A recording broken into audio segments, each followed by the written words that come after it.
Hello and welcome to another episode of Ewell Acres. Today we're going to continue on with our beekeeping discussion. We're going to be talking about 4 more tools that are not necessary for you to do beekeeping, but will help you to be more successful. Let's get started.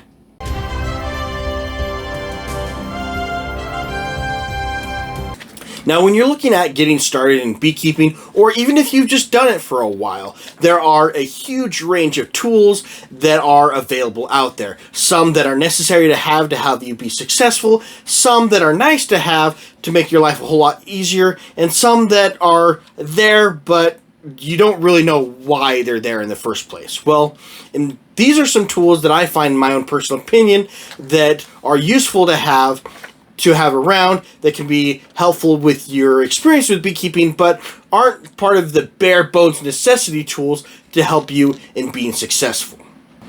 The number one item that I have as a part of this list is not really what a lot of people would consider to be necessary, but it makes your life a whole lot easier: a blowtorch.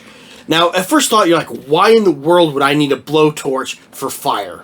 Well, on a daily basis, when you go into a hive, typically speaking, you're going to be using a smoker. And that creates a little bit of smoke with some fire, so that way it can make it easier to get into your hive. Well, how is it that you start that smoker? You need fire. And the blowtorch is a very easy way for you to actually have that fire without making it necessary. Do I mean you need to go out and have a giant flamethrower strapped to your back so that way you can go on taking on an entrenched enemy like they had in World War I? No. What I am talking about is a simple butane propane screw-on torch that you can easily screw on to 1-pound green propane tank. I went and purchased mine at my local big box store. It's got a small little clicker on it, that way you can actually get a spark. It ignites that natural gas, propane, whatever type of fuel source it is, to have a very small controlled flame. You light it, it gets it growing, you're able to simply put it in that smoker fuel to get it going. It's a simple, quick, easy way to help get your smoker started. Is it necessary? No, but it makes it a whole lot easier, so you're not trying to fiddle with matches and other materials to make it easy. So I would recommend getting a blowtorch. It'll make your life a whole lot easier. Is it necessary? No. The next item that I would recommend that you would have, and this tends to get into the more of the realm of almost necessary, but not quite. I would highly recommend you get some sort of a logbook or record keeping for your bees. The number one best book that you can read to help you continuing on with your education is previous year's notes. Now, if you're like the typical beekeeper, or with me, like my typical beekeeper, when you're looking at your logbook, April, May, the beginning of spring, it looks fantastic.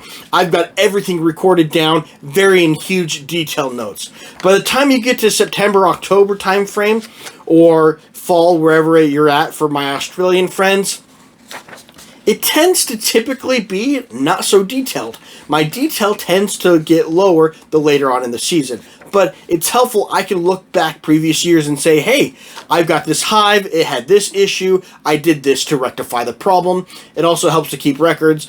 If you have multiple hives, did I actually do a mite treatment? Did I do some sort of looking at? Did I do a preventative hive looking at to see what my mite count was? What was my mite count? What is the typical load for my area? And over several years, you'll start to build a log of records to get a rolling pattern so you know what to expect from your hives. This is one of those items that I would highly recommend you get. Now, you don't need to go down to your beekeeping store and get a fancy logbook to have everything squared away. You could go down to your local big box store, Walmart, whatever it is, and get some lined paper, get some printer paper, and just start writing stuff down. Is it easier if it's in a physical bound book? Yes, but it could simply be some leaf sheet papers in a notebook binder, or just some leaf sheet papers that you keep writing around. Some form of writing material to maintain that record. The third item that I would recommend that you get that is, once again, nice to have, useful, but not necessary, is going to be what's called lumber crayons. In my area, you can get some sort of a wax-colored crayon that you can use to write on the side of your box that is going to be movable. Kind of like a pencil, but it's a little bit more visible. Why do I like lumber crayons, which is typically known as? It helps for marking and identification. Oftentimes, if you're like me, you're going to have boxes moving left and right, being shifted on different things. Nothing is stationary in beekeeping. Boxes are constantly moving around, frames are moving around.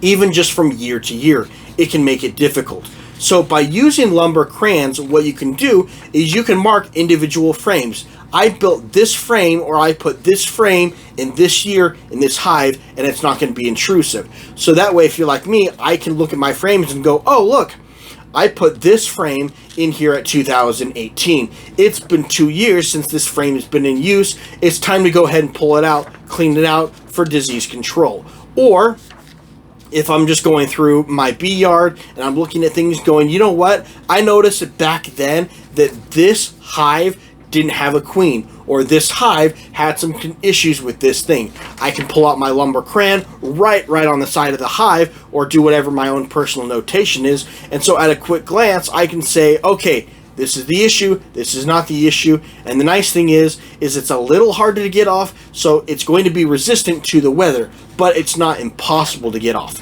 You can scrape it off, so it's not permanent.